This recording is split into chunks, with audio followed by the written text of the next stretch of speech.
Hello and welcome back to Rediscovering You. I am so excited for today's special guest. We have Denise Duffield Thomas on the show today. Denise is a money mindset mentor, a best-selling author, and the host of the podcast Chill and Prosper, who helps entrepreneurs heal their relationship with money and build businesses that feel both abundant and sustainable. Denise is known for her down to earth and practical approach. She blends mindset work with real world strategy, which empowers people to release scarcity thinking, raise their prices with confidence, and create financial freedom without burnout. Through her books, her courses, and her global community, she has helped thousands of women transform not just their income, but their sense of self-worth. Denise, welcome to the show. I am thrilled to have you here today. Thank you for that beautiful introduction, Laura. That was so nice. Did we provide you with that or did you? That was a really No, nice one. I'm going to ask her if I can use that bio. steal that. No, I mean, Thank I'm you. so excited because I have been following your work for some time now. I listen to your podcast regularly, and full disclosure, I have just learned so much from the wisdom that you put out there and it has helped me in growing my business. So I am so thrilled to be able to introduce you to some people that maybe haven't known about you or learned about your genius yet. So, oh yes. Well, thank you. I appreciate that. And, it's funny. I had an interview just before you, and, that lady said the same thing of like, oh, I listen to you in my ear all the time. And I was reflecting on, and I think this is the message I want to give to so many women at the moment is that you can have all of that without burnout Mm, because the way that I run my business, I batch things very intensely. I batch my podcast. And so I feel like I've really kind of achieved this balance at the moment of being able to help a lot of people, but not at the cost of, personal burnout. And I think that's a big thing that people are very scared about is, oh, if I have a big community or a big following, I'll give myself this 24/7 job. And it's not, you can use the technology that we have available to us to be able to come into people's lives in a very leveraged way. So I've just been reflecting on that today. So I think that's going to be perfect for us to talk about too. yeah, absolutely. No, and I love that you just open it up with that topic because I think, one of the fears that people have when they're starting a business and if they're starting to grow, they assume that it's going to require more work, more time, more energy, and you'll be depleted and burnt out. But you've Mm-hmm. mastered the way of working smarter, not harder. And I think that that is such an important message for everybody, but entrepreneurs particularly. Mm-hmm. Absolutely. And not just people with kids, but I mean, I do have three kids. Mm, I have three kids, I have four pets. And, there's a lot going on for so many people. We don't want our businesses to become the only thing that we have in our life. And that's not what it requires either. You can help people, but not lose everything of yourself in the process. For example, books, right? I'll have a lot of people who say, oh, my book, or your book has really helped me. And I think so many people are afraid to write a book. They think, well, who am I to do this? Or I have to be chosen to do it. And I self-published my books for years before a mhm. publisher picked them up. But putting your wisdom, your tips, your whatever, putting that into something, whether it's a book or a course or, a methodology, is such a smart way to leverage your time and energy because we can't work with everyone one-on-one Mhm. necessarily, and we can't spread ourselves so thinly in a world where we might have other responsibilities and other things that we want to do. And I think especially if people listening who are setting their business up like from the start, you can set some of these things up from the start. And there's no doubt that it takes some hustle right at the start sometimes. Mhm. And it does take some getting out of your comfort zone. But you don't have to be all the things to all the people all the time. You don't have to do everything yourself. You're allowed to leverage, you're allowed to make things easier. And it's still, you're still allowed to make money from that. Yes. And like, let's just dive right into money because like this has become like your area of genius or one of your areas of genius. And honestly, I'm going to be totally honest with you. Like, you're the first person that I heard utter the phrase money mindset. And so I'm wondering if people listening right now might be completely new to that term as well. Can you explain what that means and why we should care about it? Yes, well, I grew up kind of a student of personal development, and I read my first personal development books in my teens, and I felt like the world of personal development and money were very separate to Mhm. me. And it was almost like I'd be like, oh, I've got my spiritual friends and my personal development friends, but I really secretly want to make money. And I felt like sometimes some of my friends in the spiritual world were very judgy about money, and I would hear these messages of, oh, well, that person doesn't care about their clients. They're money hungry and they're greedy. And I didn't really find a lot of people in the entrepreneurial world in my early 20s, especially, that felt like that they had my values either. I was going to these conferences that were pretty much all men. And I'd be like, but I don't want to learn how to like crush my competition. And so I just started to look at like what are the crossovers between those two worlds, and how can I take some of the things I'm learning in the personal development world and apply them to money.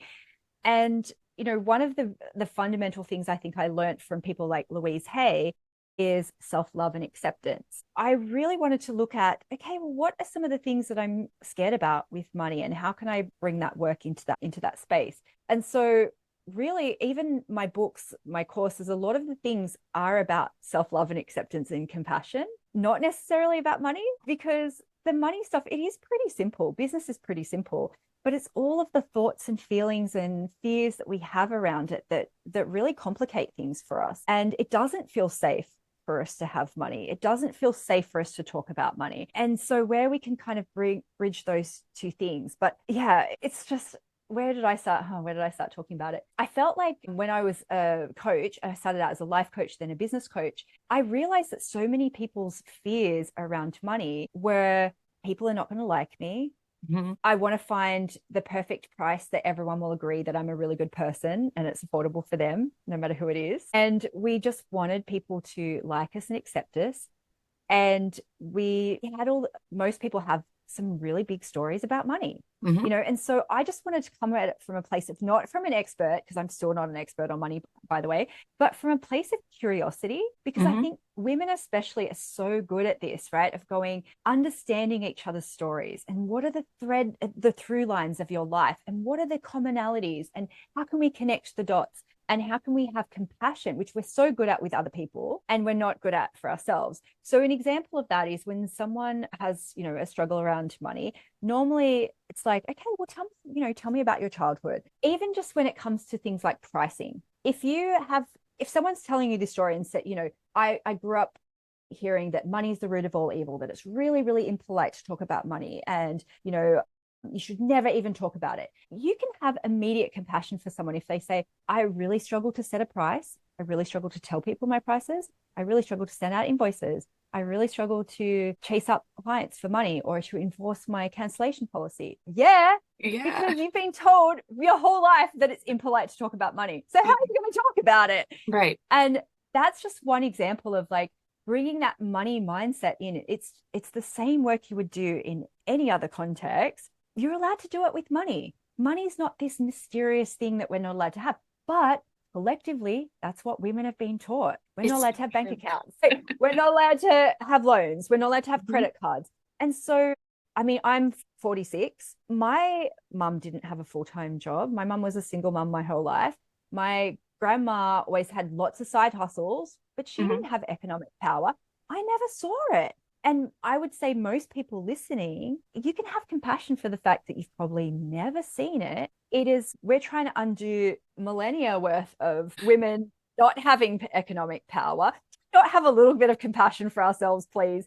So money mindset for me is just unpicking and untangling the stories that Mhm. underpin how we think about money, how we feel about money, and what we've been taught about money, and being curious and compassionate enough to just unpick those and to choose different things. That's Mhm. all it is.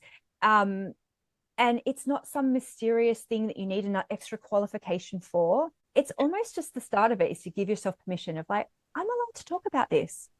Yeah. It's okay. And it's been like really liberating just from my own perspective to be able to start now talking more about money because I very much, as you were describing, grew up in a household that we did not talk about money. Like to this day, I have no idea what type of income my family had because it was just not something you talk about. It's incredibly rude and impolite. And you certainly don't talk with your friends and neighbors or whoever about money because that would just, you'd be a horrible person to do that. And having to unlearn that, as somebody who is in this field too, it's like this is like it doesn't come naturally. It like requires like, okay, like I'm gonna look at this differently and like and step out of my comfort zone and have this conversation about money and follow up, like you said, like with a client and say, you need to pay me, and this is the amount of money that is still owed without feeling guilty about that. It requires some unlearning. Hmm? It really does. And we don't have to do that alone. And this is why I think, how lucky are we to live in a world where we can have our own voices, we can create our own podcasts, we Mhm. can share this information with other people. And the more that people listen to your podcast and, other people, they go, maybe I can do that. Maybe it Mhm. is okay for me to chase up that money.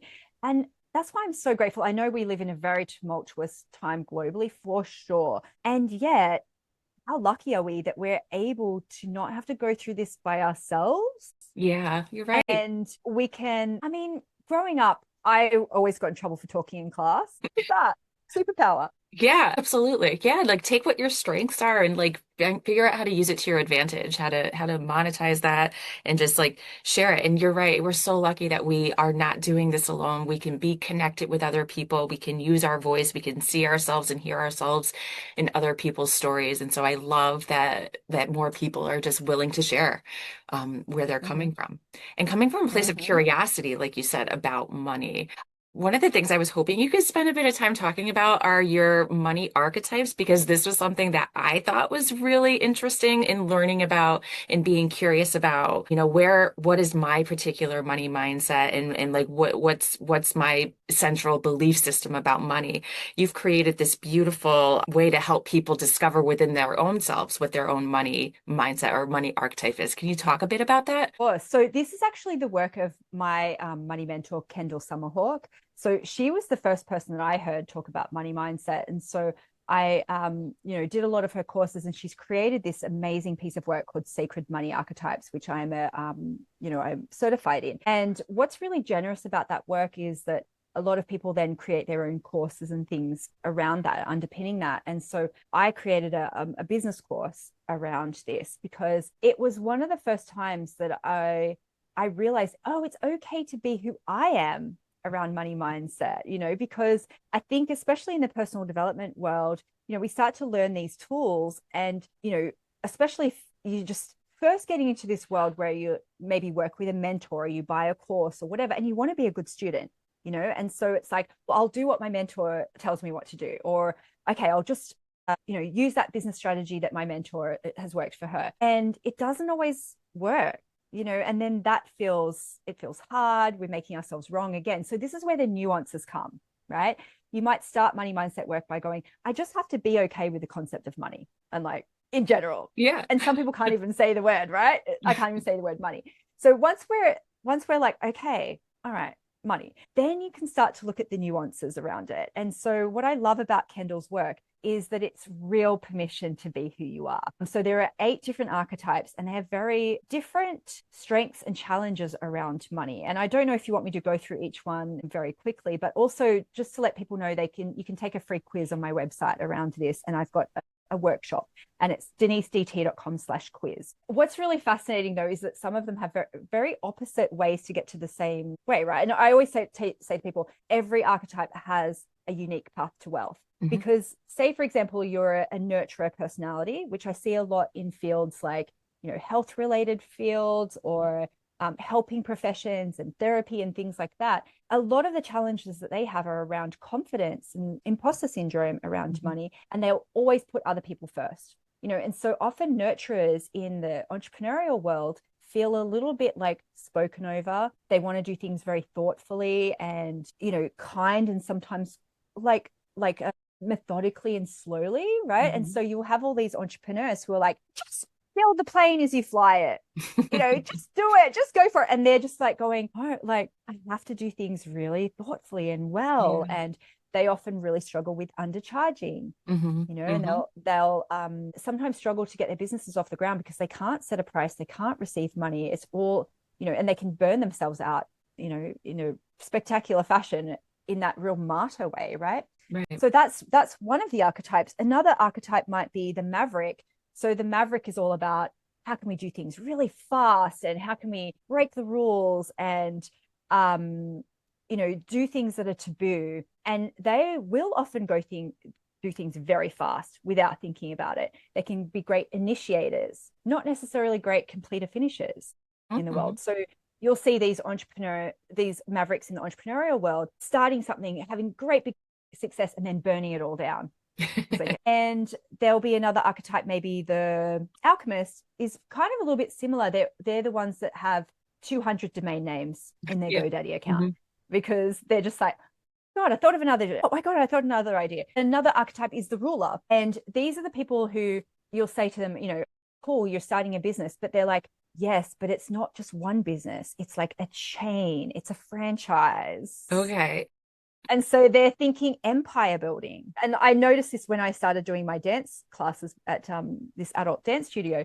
And my teacher's like, well, I picked the name because EV Dance Studios, because it's going to be a franchise. And I was like, oh, she's a ruler. You can just tell straight away, Yeah. or you'll say to people, oh, you're writing a book. And they're like, no, I'm writing a series of books. Yeah. So you can see how these start to play out in your clients, in, your mentors or whatever. And the problem is sometimes when you don't see the gifts that you have in your archetype, and you're trying to either be everything to everyone, or you're trying to fit yourself in a mold that's not going to work. And every one of these archetypes has not only beautiful strengths in themselves, but they can be a missing puzzle piece to a different money archetype. Right. And that's where you kind of go, well, there's a lid for every pot. There is a market for every way of doing business. You don't have to do things the same way as everyone else. But when you can understand, again, with curiosity, understand innate strengths, but Mm-hmm. also the pitfalls that come with your archetype. You can still learn your lessons, but they don't have to be, catastrophic kind of lessons. And I think there's know thyself and prosper is always something I say in that course, because there is power in understanding who you are. And again, having that compassion and wisdom for Yeah. yourself, but also how can you leverage that? Right. Yeah. And I love that you have the quiz, which is so easy to do. And I hope anybody listening does it because it's really like eye-opening in a sense and also affirming in other senses. But then you also do talk about how you can play to the strengths of your archetype and how you can recognize some of your challenges or like something to look at differently, not in a judgmental way at all, but just like, oh, like that's right. Like for me, I'm an accumulator. And so I'm like, okay, I have difficulty spending on things that I know I need to, or Mm-hmm. investing in things, or I try to do everything. And so that has helped me learn and how I can overcome or look at things in slightly a different way. So yeah, it's been just really, really helpful and interesting to learn that. And you know what? Yeah. I attract more accumulators than any other Do archetype. you? Yes. And I think even knowing stuff like this for your own business is really interesting, because sometimes when we start out, we assume everyone is like us, right? Mhm. And so a lot of my business at the start, I'd think, well, everyone's a rule, like everyone thinks this way, right? And everyone just wants to create an empire, and everyone is happy to do things in the same way. And learning that accumulators are my top client base and nurturers. It doesn't mean that I shift all of my business, just for that target base, but I can be very aware of what they need to hear. Mhm. And for example, sales pages, I don't read sales pages. I Mhm. don't. As a ruler, I'm like, if I want it, I'll buy it. But accumulators, what do you guys do? You read everything on the Reading the sales fine page. print. Yeah. You read the fine print. You want to know what the money back guarantee is. Mhm. You want to know what you're going to get. And because some accumulators print it out and they tick things off as you deliver things, right? And so knowing that means that I do have to be a little bit more mindful about those things that aren't important to me, but I know they're important to my clients. And so that's why I've always had a money back guarantee on my sales page. And I've always had, like little things in place. I'll tell you one thing that we did that might you might have ever wondered about this if you, I don't know if you're in my Money Bootcamp, but on the thank you page, there's a little video that says, hey, you're in the right place. I'm so happy that you've bought. Here's what's going to happen next. You're going to get an email. There's going to be blah, blah, blah, blah, blah. And also I want you to hear from some of my students, because the sale is not over when you have an accumulator's money. That's actually like a bit of a danger time, right? Because accumulators have got buyer's remorse. They've like, Yes. they've looked at their spreadsheet, like pros and cons. And so if anything goes wrong on that last bit, if they don't get the email, accumulators are like, I'm going to get a refund. And so my thank you page is very much for accumulators. And like, there'll be other students in there going, you've made the right decision, you're in the right place. I also think too, if having information on the sales page of like, if there's a login link or if there's anything that they need, put that on the thank you page. Because I mean, this is for a lot of the archetypes, but especially for accumulators, because that buyer's remorse will kick in. And, things like that, you kind of go, I wouldn't need that. And you go, yeah, but other people do. And it's very powerful to know, like my business, I try and sprinkle a bit in for everybody, but some businesses, it's okay to go, this is who I am and this is who I serve. And there will be archetypes that not necessarily just the perfect match, but there'll be commonalities that some archetypes have, and there'll be things that are like could be potential clash points. So for some people, they can flex a little bit and be like, oh, I can see how I can serve these people and these people. Some people cannot. Some people can just be like, I can only offer it this way. So who would thrive in that situation?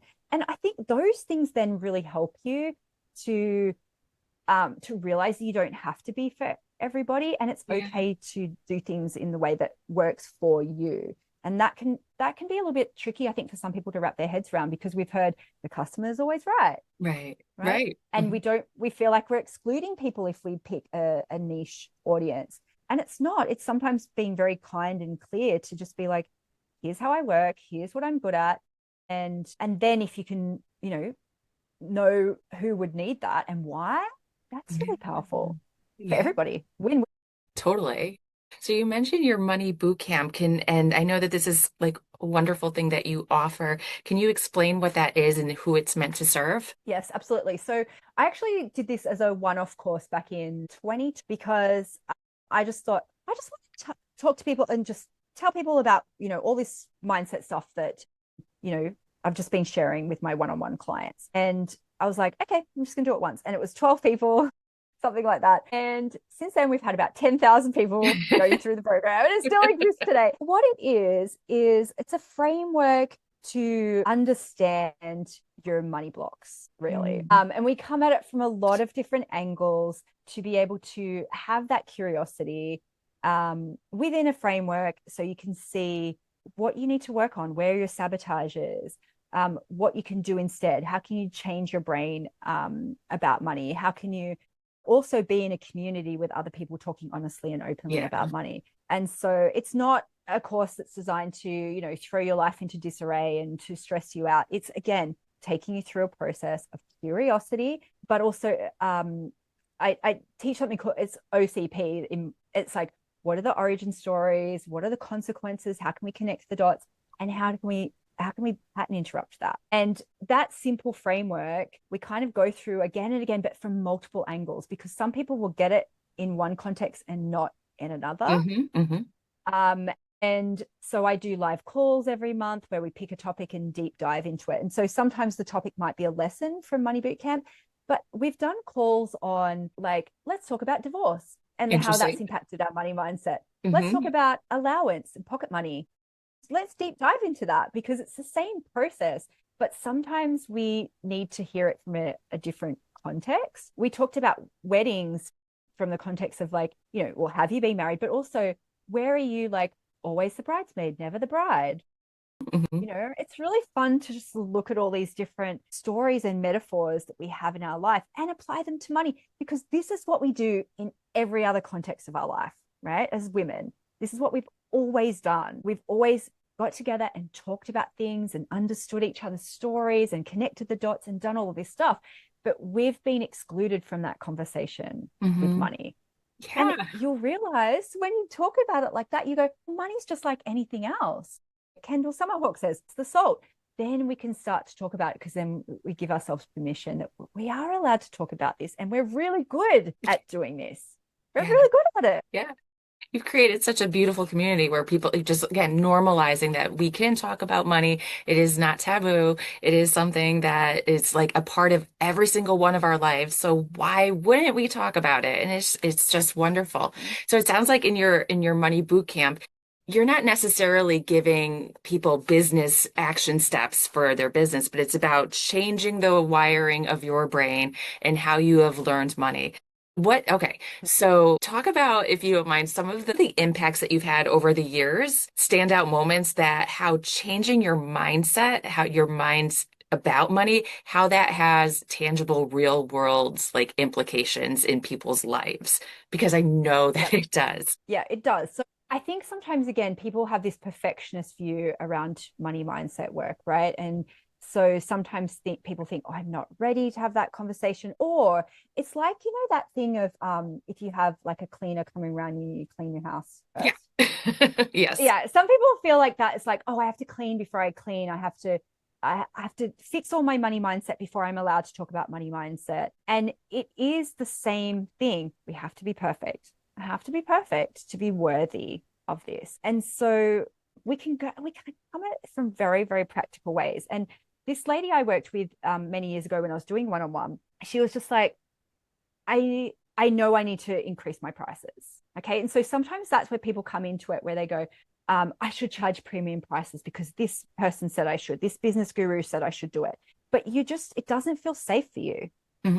So sometimes we have to incrementally do it. And we do that for a couple of reasons. One, sometimes we have to literally trick ourselves and just to be like, don't even look. It's like I used to have a pony, and like I couldn't walk towards it with a bridle. I had to like put it behind my back and like Yeah. pretend I was walking sideways like a crab.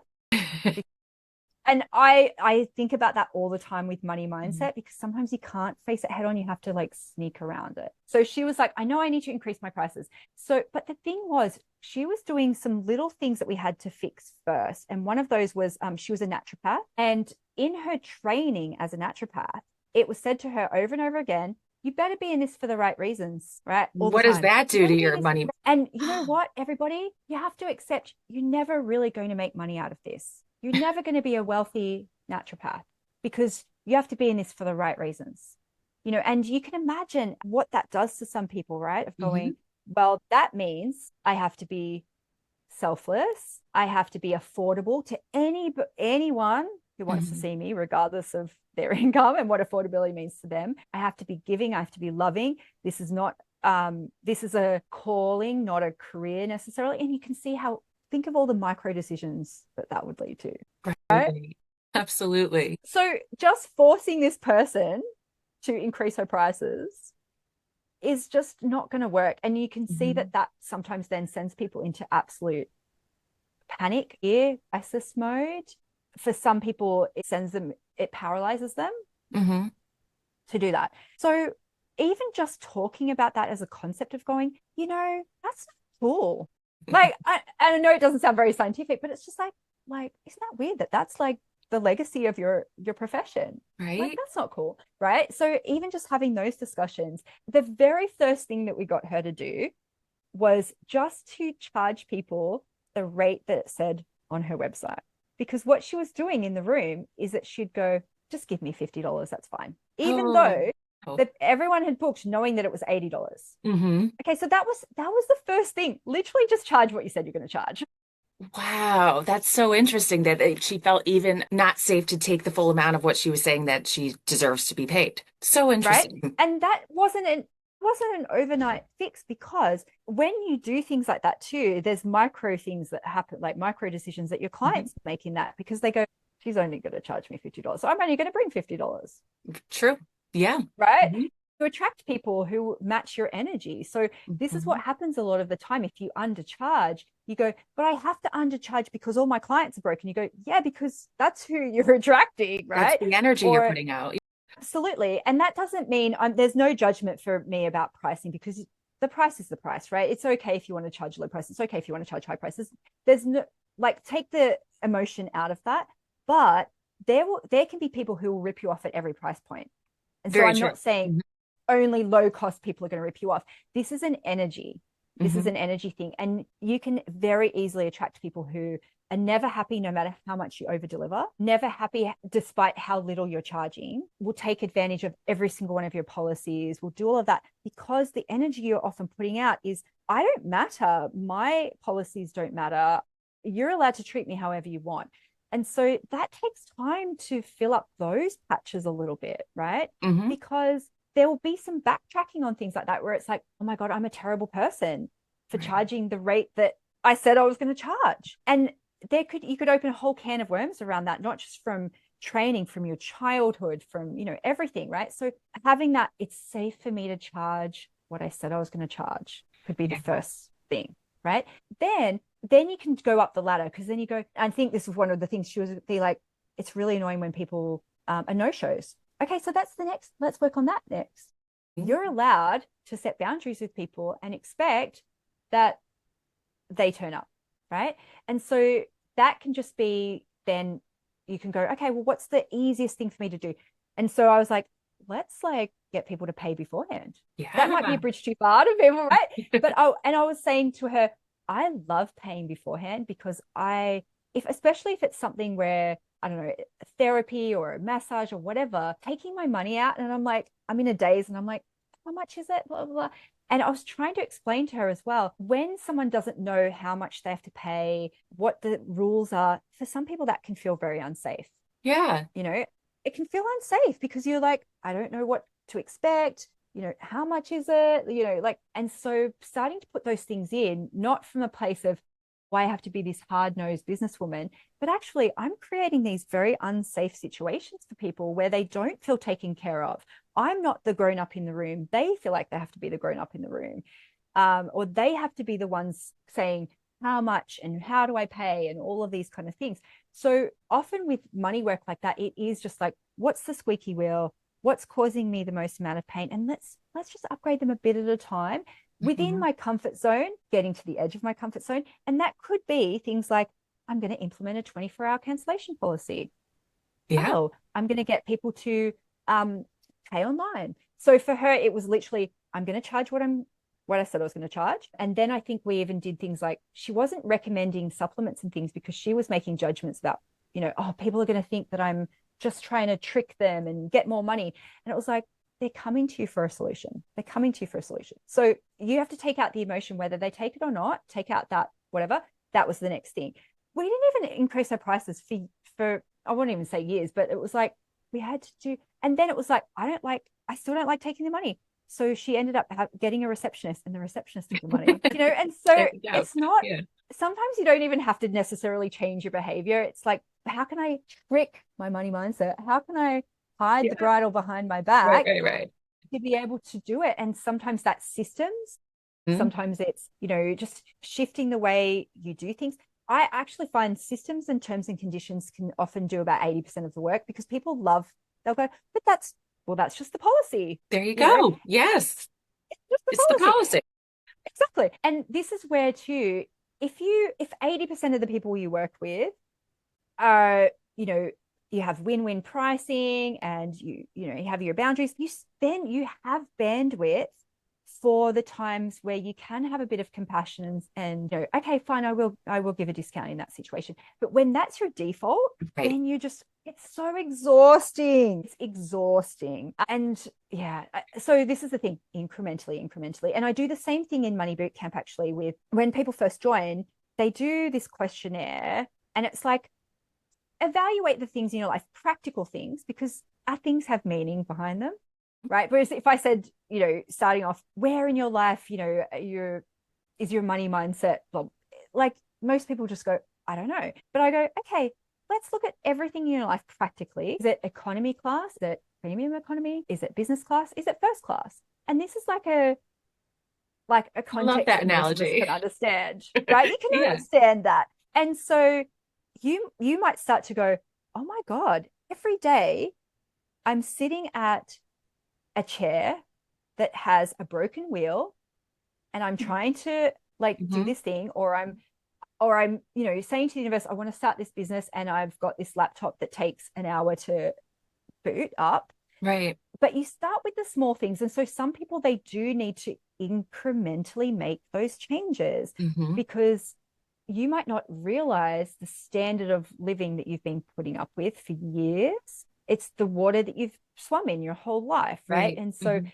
it's not about making everything so fancy until you're living in a gold house, right? Right. That's not what it's about. You start to then find the nuances within that and just to say, what would be like a first class life look to me? And that's such a big question that we often can't even visualize that. But you can go, you know what, this mug that I'm using every day, does this feel first class to me? Right. And sometimes things are symbolic and sometimes they're not. And it's just like, I'm just going to increase the standard of living. Or you can look at it the other way. I'm going to start taking out all the things that are causing me friction Hmm. and taking Hmm. up a little bit of my bandwidth every single day. And you might work it through that way. I think sometimes in the personal development world, it's always like, what is the goal? What is the magical thing here?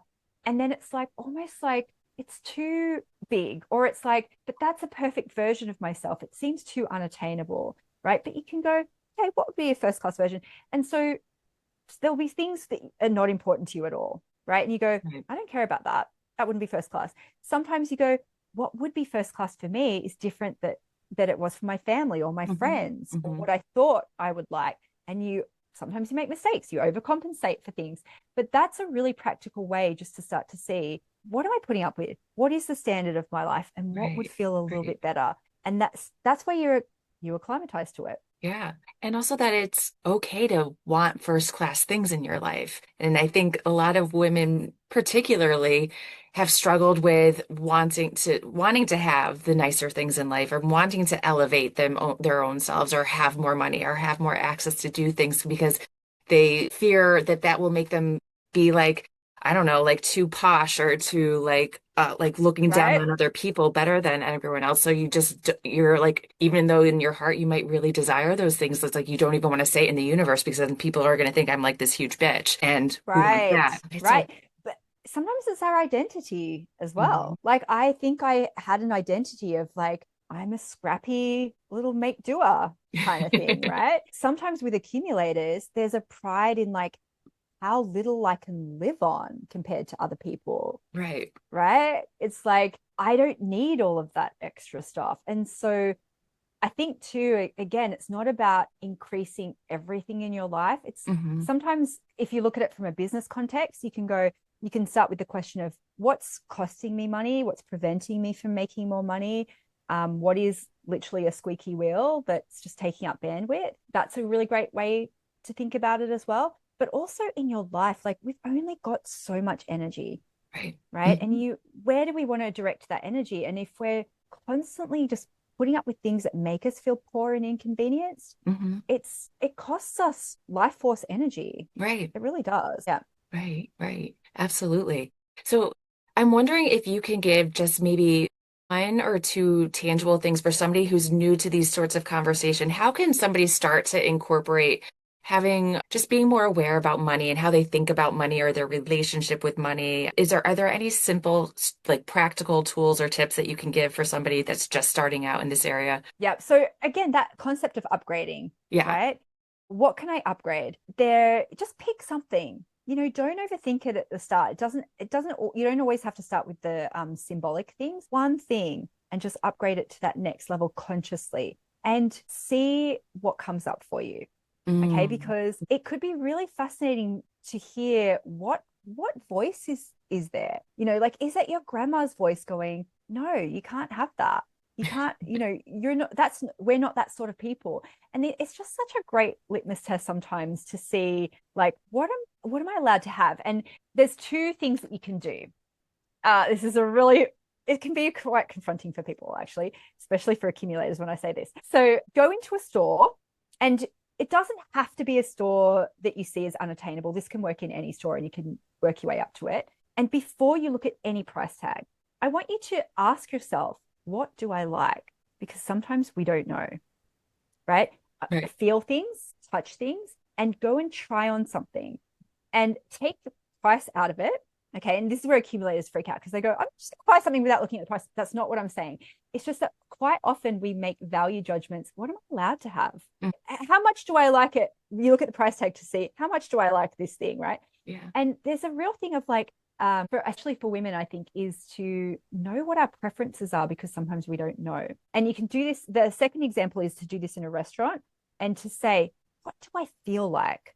I mean, you can do this at home if you want as well. But I know when I started doing this, I was like, no, but what am I allowed to have? And I'm only allowed to have the cheapest option. And so I was like, I don't even know what I like. Right. Yeah. What do I like? What do I feel like? And I think that's a really tricky thing for so many Hmm. people, especially women. And then you can do that in your business, right? And to go, what would feel better, and you are allowed to choose how you deliver what you do, the duration, who you work with. There's so many little things that you're allowed to choose, but often we are doing a business model that has either been taught to us or role modeled to us, or we believe that's the only way, or customers have told us that's how they want it. And we've never given ourselves real permission to choose those things and choose those nuances. And that's what I actually do in my Sacred Money Archetypes for Business course, is that we go through what business model works better for different archetypes, Yeah. Yep. giving yourself permission to do that instead of going, no, this is how it has to be. But it could start with you of giving yourself permission to eat what you want to eat. What? Right? Or to give yourself permission, I'm allowed to try on something, right? I'm allowed to have a preference between materials. And Right. I know this one was really tricky for me around clothing, especially because, my mum was a single mom. We didn't have much money. And it was like, we shopped. It was just like, it doesn't matter if it's not your size. Like, You this is make what it you have to work. have. Right? And I mean, in Australia, we have school uniforms for a school, but I would often say to people, tell me about your school shoes, because there will be so many stories there sometimes. And my story around school shoes was I had one pair of school shoes a year. We had to wear black shoes in Australia. And so they were always a bit big for term one, fit for Yep. term 2 and 3, and then too tight for term 4. And so when I was like, this only happened, I was already a millionaire at this stage, by the way, and I needed to buy a bra for a special occasion, like a low cut bra, One of those like, fancy ones. Yeah. and Yep. I was like, my first thought was, you already have a beige bra. Who the freak do you think you are, the Queen of England, to buy a second but more specialized beige bra? Because I honestly was like, no, you're allowed to have one pair of jeans, one black bra, one beige bra. That's it. I was already a millionaire at this stage, right? And so I was like, oh my God, I'm only allowed to have the one. And I'm only allowed to have what's available if it fits or not. And so I would literally go into a store and I'd go, yeah, it's fine. Instead of going, actually, can I get a different size? Yeah. Or, it's in those little moments. And this is what Kendall Summerhawk said when I started working with her. She says, how you do money is how you do everything, and vice Yeah. versa, right? Yeah. Oh So my gosh. Yes. That's think of so those interesting little that you moments. like already being this wildly successful millionaire is still having to undo what you have learned growing up. Like, I can't have more than one beige bra. Like, so yeah, when we say this doesn't come natural and easy for a lot of people, like myself and yourself included. Like, this is something that has been ingrained for generations that lives in us that we need to like undo these stories and step into. We have permission to have things that we like that fit whatever it is. And yeah, and I like how you're just bringing it back to like knowing yourself and being curious about yourself because I love the message. Like women a lot of times don't know what we like. We don't know like what do you want to do for dinner? I don't know. Whatever. Like, you go to a restaurant, yeah, you look for like the cheapest menu. You walk in a clothing store, you go to the back to the sales rack. It's just like how we've been ingrained. Like we don't get to like we don't lead with what do I want? What do I want? What feels good and what What feels good? Okay, here's another one. okay. This will be really, it's just, again, being curious about your default actions. When you're on a website, click most expensive to least expensive. Doesn't mean you have to buy it. But again, that's just that default sometimes that we do, right? We go, what's the Yeah. cheapest? And where is really fun where you can get to is you can go, it's actually not about the money. So I don't have to buy the most expensive just to prove I've got this great money mindset. What do I actually want? But Okay. sometimes doing the most expensive to least, it's like, what's available? Mm-hmm. What is available? And I mean, I know accumulators are quite good at this actually, because when accumulators are in their healthy expression of their archetype, they know that, you buy cheap, you buy twice. So I am going to get the thing that works, but you'll still have accumulators who are like, I will make do and I'm not allowed to, and so this is again, it's always a spectrum.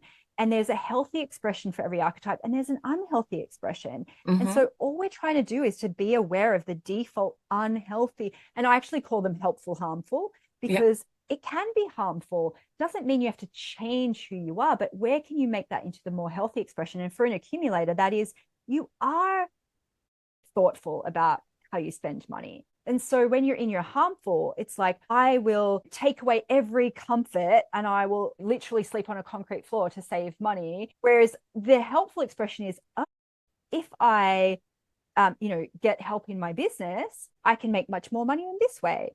And Yeah. being strategic and smart about purchases rather Mm-hmm. than a default no, because that's costing you money. Every archetype has something to learn in that way. We haven't talked about like the celebrity archetype, for example, and one of their lessons is the more I shine, the more money I make, because they're Mm. often dimming their light, and that doesn't serve anybody, Yeah. right? For an accumulator, the lesson is when I say yes to opportunities, like that's how I grow, but Mm-hmm. that's the thing they're most scared of, Right. right? Yeah. For a romantic is often being told they're really lazy, right? Because Mm-hmm. they just always find the shortcut. But it's like, it's giving themselves permission to really love life. And part of that, allowing themselves to love money, not just loving Yeah. life and what money can buy. And so there's just a really great lesson, I think, for everyone, that sometimes you have to unlearn. And some of that is nature and some of it is nurture. Again, curiosity, right? It's a story. It's not something fundamentally wrong with me. It's a story that I can shift and change in practical ways and give myself permission to choose something different. And I will make mistakes, and it happens too. Sometimes we overcompensate, right? And I'll see this Right. where someone had like, really frugal parents. So they're like, I don't want to think about money. And then they become someone who spends heaps of money. This Mhm. is how you see patterns run through generations sometimes in like free self Yes. admin, because every Mm-hmm. second generation is overcompensating because of Mm-hmm. the pain. And it's like, let's just try and get to neutrality with money, right? And you'll make mistakes. We all Totally fine. I do. still We make all mistakes all do. the time. Yeah. Yes. I love that, like, just having these conversations feels like a pattern interrupter for like generational, trauma, whatever you want to call it, regarding money. I can imagine that, like, you have very open conversations in your own household with your children about money, and that you are reshaping the trajectory of like the future generations in your family, hopefully, of having like really positive relationships with money. Like, I mean, I assume that, but how open are you with talking with your children I'm about money? I'm thrilled that you asked this question, because I have to give myself compassion that I am new money, Mm, right? And so I'm still learning this as I'm with my kids. So I know that I will give them money blocks too, but maybe in hmm. different ways than mine were. So I've had to really be okay with that, especially as someone who talks about this stuff. I'm like, I'm still doing this in real time. So what I'm trying to do with my kids is I'm aiming for neutrality as Mm, much as possible, just because I've seen the impact of some of these things in with my clients, right? I've seen some of those things. So for example, the very first interaction that I went, oh my God, what have I done? Is I was at the farmer's market with my oldest. She was about 3. And I was like, this is such a great, chance to talk about money. I gave her a 50-cent coin. They're really big in Australia. hmm. They're like this big. And I was like, oh, which apple do you want? And you can go pay for it. First thing she did, she put it in her mouth. Which is what this is Yeah. our first interaction with money for so many of us. And I was like, oh, don't do that. And I said, money is, I heard it for the first time. It was like I heard it for the first time. And I went, oh my Oh, God. And then I was like, this is exactly what most of us have. This is our first experience. And that is such a nervous system jolt. yes. Hmm. And I checked myself in the moment. I was like, oh my God, I can't believe I did this. And so I wanted to neutralize it straight away. And so I said, oh, in our family, we take care of money. And I was like, we don't put it in our mouth. And so I really tried to neutralize that. Hmm. That's what I aim to do. And so sometimes, I'm sure I've said stuff about money too to them. And I just go, family, and I just try to make it, it's not a scary thing, allowed to talk about it. And I still find there's some tricky things now, like the first time they had access to computers at school, my Mhm. daughter Googled me. She comes home and she goes, "So you're a millionaire?" And I was like, "Shit." And there is some tricky things sometimes because like my youngest too, she came home, she goes, "I told my friends you're a millionaire," and they said I was lying. And I was like, how do we have this conversation? And so what I try and do is I say, hey, look, we're really lucky that, we are wealthy, and that doesn't make us better than anyone else. Like money doesn't make you a good person, but it doesn't make you a bad person. Because Mhm. I don't want to then go, well, I'm going to overcompensate so much that they're going to feel like they have to give everything away, or they're not allowed to talk about money either. So I'm really trying to find this delicate balance. However, the thing that I am really passionate about, because I think now I know this is actually the key, I'm really trying to teach them self-love and acceptance, because the Mhm. money the money stuff doesn't matter that much. It really doesn't. It's how we feel about ourselves. And so I teach them a lot of EFT, like Yeah. emotional freedom technique. I'm aiming for that. And then it's surprising how much they pick up in different ways. My daughter said, "Oh, my friend came home and said money is a dirty word." Like not even like just the word money. Oh, It's that in itself. And I yeah. was like, well, in our family, we are allowed to talk about money.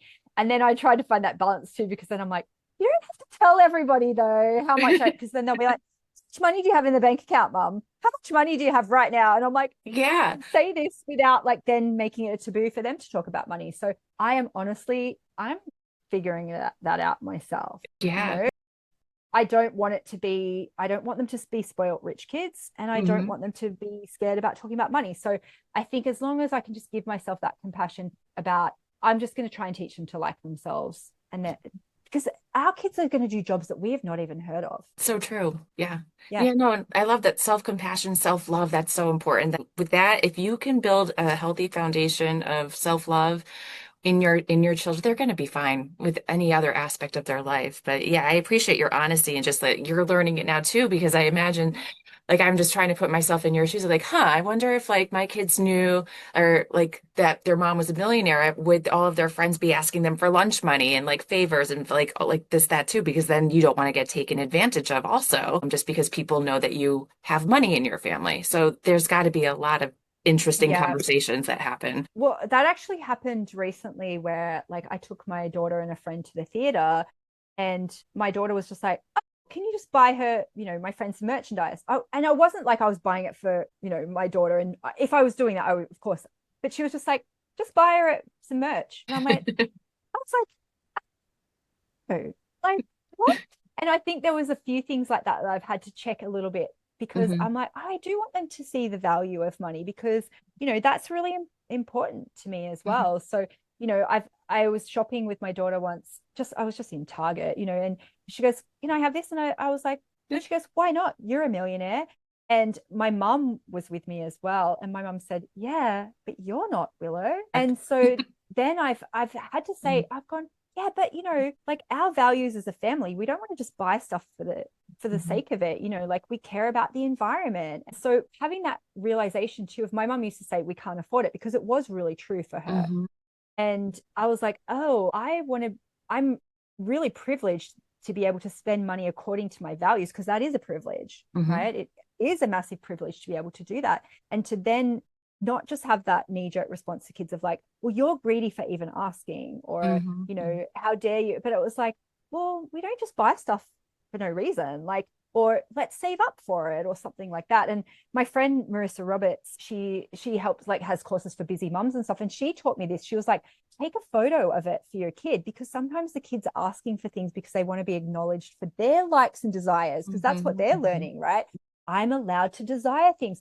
And I think whenever I said to mom, wow, look at this, there was all this stuff going on for her of like, I can't afford it and I have no money. And it was almost like, how dare you even have a preference, right? And so Yeah. that set up for me. So I'll go, oh my God, that's so pretty. And then Marissa was like, take a photo of it and say, oh wow, well, your birthday's coming up. Do you want to put it on your birthday list? Or and I'll give my kids my phone. I'll be like, oh great, go take a photo of it. And then I save it all in like a photo album that's just called potential presents. Hmm. But I think it's the acknowledgement. Yeah. Wow, I really like that's really cool. Yeah. That doesn't mean, I think some people are scared, oh, well, if I make more money, my kids are going to be so spoiled because I'll have to buy them everything. It's like, no, you are still your same person. You're Mm. allowed to have values. You're allowed to choose. And that goes both ways, Right, right. Yeah. right? That goes both ways of going, that for kids is a nightmare, no matter how much money you have, honestly.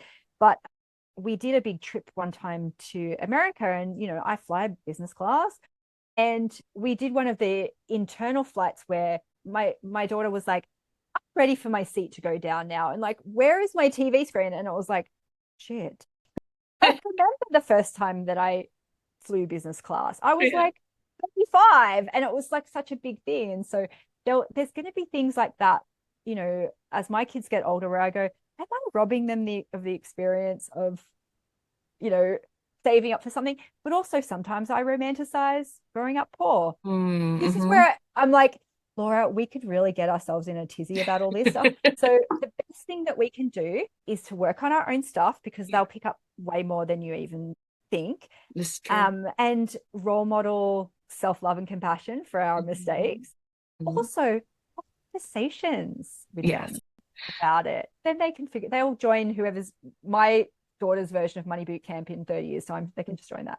There you go. Absolutely. Yeah. Just like I love just having the open, honest conversations and being neutral, and that's beautiful.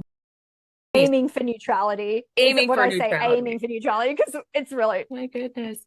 So, I know that we are wrapping up on time right now, and I just want to thank you again so much for sharing your stories and your time and your expertise on the show today. Is there any final message that you'd like to share for anybody listening right now that is struggling with money, money mindset, money blocks, all the things? Like, what's one message you'd like to leave our audience with? yes. You don't have to be perfect to make money, and you can take that into wherever you want, because sometimes we all have our own self-imposed ideas of what wealth has to look like. Hmm. And so I love this exercise. Look in the mirror and you can say, this is what a wealthy woman looks like. And you can put whatever words work for you. Some people will say, this is what a wealthy queer woman looks like, or this is what a wealthy person looks like, or this is what a wealthy single mom looks like. And what you just start to just give yourself permission of like, oh, it is. And sometimes the jankier you look, the better, because you'll start to realize, you go, I still have this fixed idea of what wealth has to look like, and all the ways that I don't fit that. And so that will start to really help to go, well, it is allowed to be me. Go have a look at the list of, 100 top richest men. They look all different. Some of them are Mhm. tall, some of them are good looking, some of them are ugly, some of them are young, some of them are old. But I think so many women still have like this idea of, no, it's only allowed to be this one way, and I'm not perfect, and I'm unworthy and undeserving of that. So the more that you can just give yourself permission, like, of, I don't have to be perfect. I Mhm. am what a wealthy person can look like. It's not going to happen overnight, but it doesn't have to. It's not Mhm. like you have to fix everything. You don't have to clean before the cleaner comes, right? It's like you're allowed to make money while you're learning and being curious, and that will never stop. It's a journey forever. So start I now with one little thing. I love Upgrade that one thing. message. Thank you. Thank you so much. Denise Duffield Thomas, everybody. Thank you again for being on the show. It has been just such an honor and so much fun having this conversation with you today. Thank you. And people, please connect with me on social media. I'm at Denise DT. That's where I hang out a lot. I have a podcast as well called Chill and Prosper. And yeah, just get into my world. Like, it's not stressful. You don't have to wait for the full moon. Just start being curious, and we're gonna have fun with it. We really are. And thanks for having me, Laura. Thanks for introducing me to your wonderful audience. Thank you so much.